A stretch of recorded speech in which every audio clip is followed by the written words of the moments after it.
भागवत कथा का विश्राम दिवस है। हमारे यहाँ कथा का अंत नहीं होता है, विश्राम तो होता है। और कथा पूरी कोई कह पाए ये भी संभव नहीं है, क्योंकि समुद्र का पार तो पाया जा सकता है, जैसे आकाश का कोई पार नहीं पा सकता, ऐसी कथा का भी कोई पार नहीं पा सकता।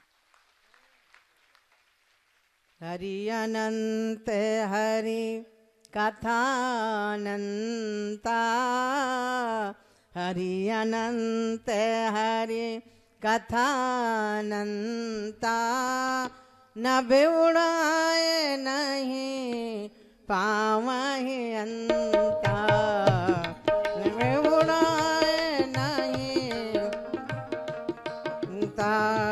श्री राम जय राम जय जय राम, श्री राम जय राम जय जय राम।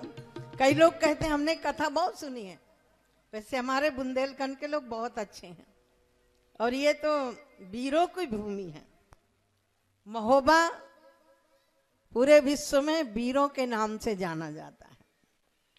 और अभी मैं आते आते मर्यादा पुरुषोत्तम भगवान राम की चर्चा मेरी थोड़ी सी कान में पड़ी, और मैं तो मानती हूं कि बुंदेलखंडी लोगों के प्रत्येक व्यक्ति के जीवन में वो पढ़ा है अनपढ़ है, लेकिन रामचरितमानस उसके दिल में बसी है।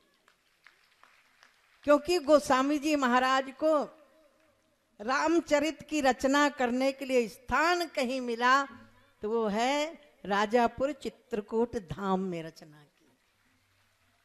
ऐसे पावन पवित्र बुंदेलखंड के क्षेत्र में हमारे यहाँ कहावत है 100 दंडी एक बुंदेलखंडी पर्याप्त होते हैं। और आप भी ऋषि जी बुंदेलखंड के ही हैं, मैं भी बुंदेलखंड की ही हूं। और बुंदेलखंडी जहां होते हैं वो अपनी पहचान अलग बनाते हैं। अभी आप देख रहे हैं ना बागेश्वर धाम को, वो भी तो बुंदेलखंड के ही है, पूरा विश्व में तहलका मचाए हुए हैं।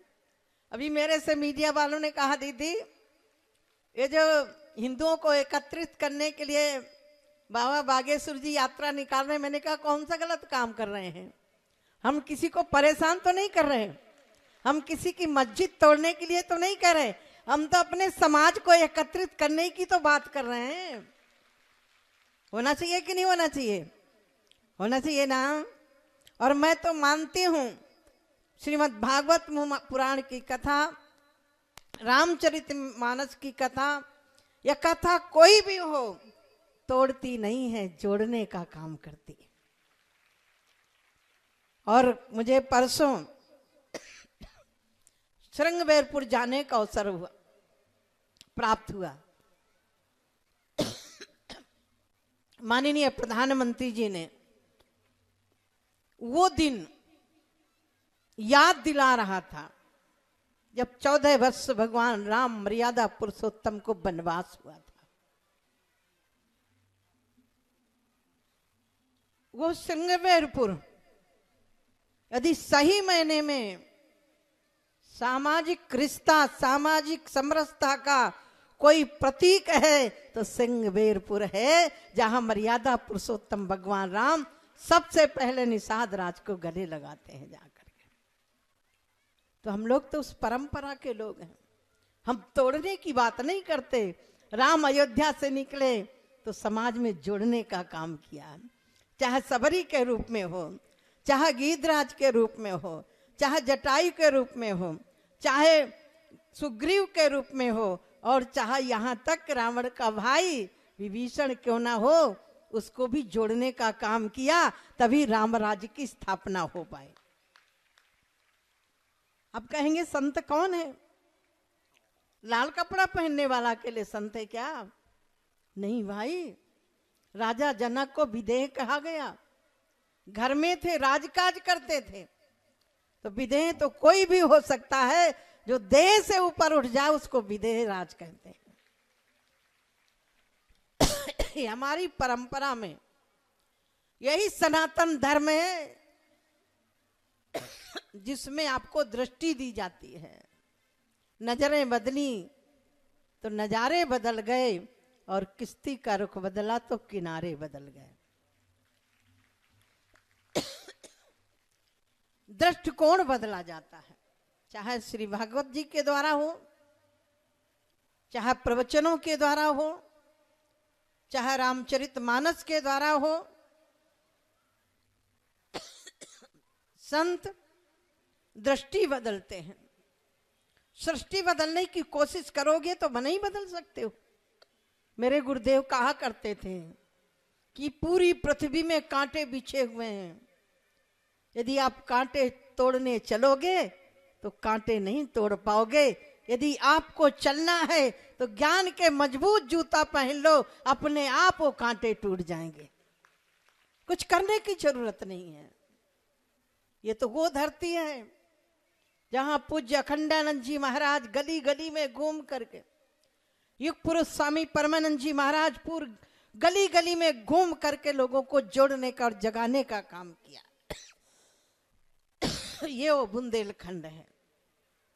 तो मैं आपके बीच में इतने कहने के लिए आई हूं, उत्तिष्ठत जागृत प्राप बरान निबोधत।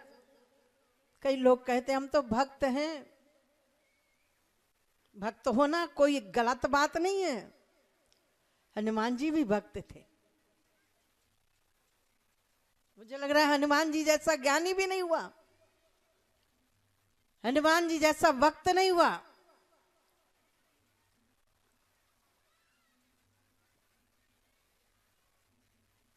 हनुमान जी जैसा सेवक भी नहीं हुआ।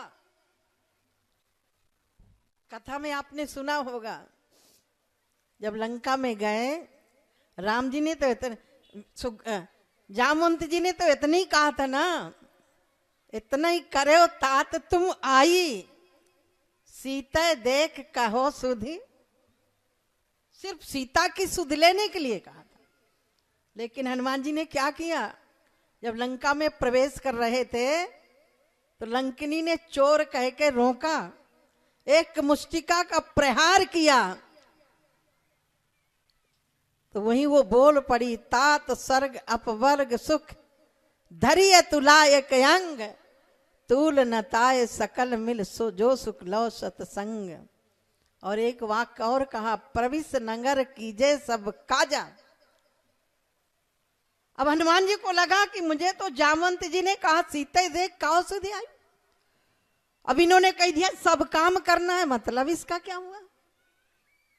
कुछ काम शेष है क्या जिसको और करना है? हाँ, शेष है। और वो हनुमान जी ने काम किया। भक्त थे कि नहीं थे, बोलो ना। एक बात याद दिलाना चाहती हूं, सठे साठ्यम समाचरेत, ये हमें लेना पड़ेगा। जो जैसे, अब मैं वो बोलूंगी तो हो सकता है कि लोग उसको अन्यथा ले लें। पहले बोलते थे जो तो को काटा बहता है वो तो फूल, ओ को फूल के फूल है, तो को फूल के फूल है, वो को है त्रिशूल। अब ये नहीं करने के लिए, अब तो जो तो को काटा वो वह ताहे वो तू भाला, वो भी साला क्या जानेगा पड़ा किसी से पाला।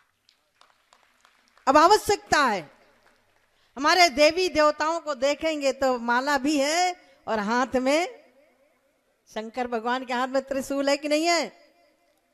9 दिन नवरात्रे व्रत करते हैं, मैया के हाथ में त्रिशूल है कि नहीं है? मर्यादा पुरुषोत्तम भगवान राम से पूछा गया, आपको तो सन्यासी होने के लिए वनवास हुआ है, आप त्रिशूल और धनुष बाण क्यों लिए हो? बोले मैं सन्यासी हूं संतों के लिए, लेकिन जो राक्षस मिलेगा उसके लिए धनुष बाण रखना जरूरी है। जरूरी है कि नहीं है? बोलो ना, माता नहीं बोल रही। अच्छा एक बात बताओ, संत अच्छे लगते हैं कि नहीं लगते? बोलो ना माता। ऋषि जी अच्छे लग रहे हैं ना? भगत सिंह अच्छे लगे कि नहीं लगे? अब कहते हैं हमारे घर में नहीं, वो पड़ोसी के घर में हो जाए। अब भगत सिंह कैसे पैदा होंगे? जब एक लड़का पैदा करोगी, एक बिटिया पैदा करोगी, हम दो, हमारे दो तो भगत सिंह कहाँ आकाश से टपकेंगे? स्वामी विवेकानंद जी आकाश से टपकेंगे?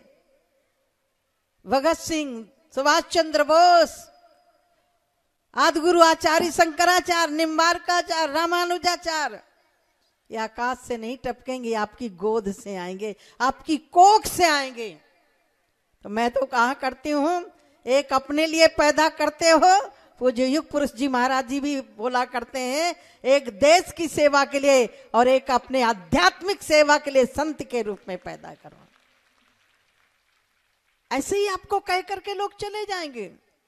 सनातन धर्म अफीम है, कोरोना है, डेंगू है, और हम चुपचाप सुन लेते हैं। क्यों सुन लेते हैं?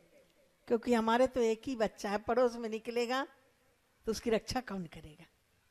पहले हमारे यहाँ 4-4, 5-5 बच्चे होते थे, इसलिए एक आध सन्यासी बन जाता था देश की रक्षा के लिए।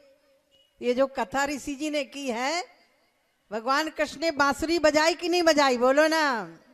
माखन चोरी की नहीं? बोलो ना। किया ना। लेकिन जरूरत पड़ी तो चक्र सुदर्शन भी उठाया कि नहीं उठाया? बोलो ना। उठाया ना। उठो कृष्ण की तरह तुम्हें भी रण का शंख बजाना होगा, यहां शांति से शांति न होगी, तुमको चक्र उठाना होगा। आवश्यकता है आज आवश्यकता है आपको अपने बच्चों के अंदर संस्कार देने की। भागवत कथा सुनो, लेकिन सुन करके डालो मत, उसको अपने जीवन में उतारो। मैं तो इतना ही कह सकती हूं, किसी के काम जो आए उसे इंसान कहते हैं, पराया दर्द जो जाने उसे भगवान कहते हैं। मनुष्य गलती का पुतला है जो अक्सर हो ही जाती है, जो गलती करके पछताए उसे इंसान कहते हैं। यूं भरने को पशु भी पेट भरते हैं, अकेले खा करके सदा गुजरान करते हैं, पथिक जो बांट कर खाए उसे इंसान कहते हैं। हमें संतों ने सिखाया है। हमारे यहाँ नागाओं की फौज होती है। आदिगुरु आचार्य शंकराचार्य जी ने 10 नामा सन्यासी बनाए, उसमें नागा सन्यासी वो फौज थी। देश की रक्षा के लिए, समाज की रक्षा के लिए। तो बुंदेलखंडियों, ये शुरुआत बुंदेलखंड से ही होनी चाहिए। और बाबा बागेश्वर जी ने शुरुआत कर दी है, उसके साथ में आपको खड़ा होना पड़ेगा।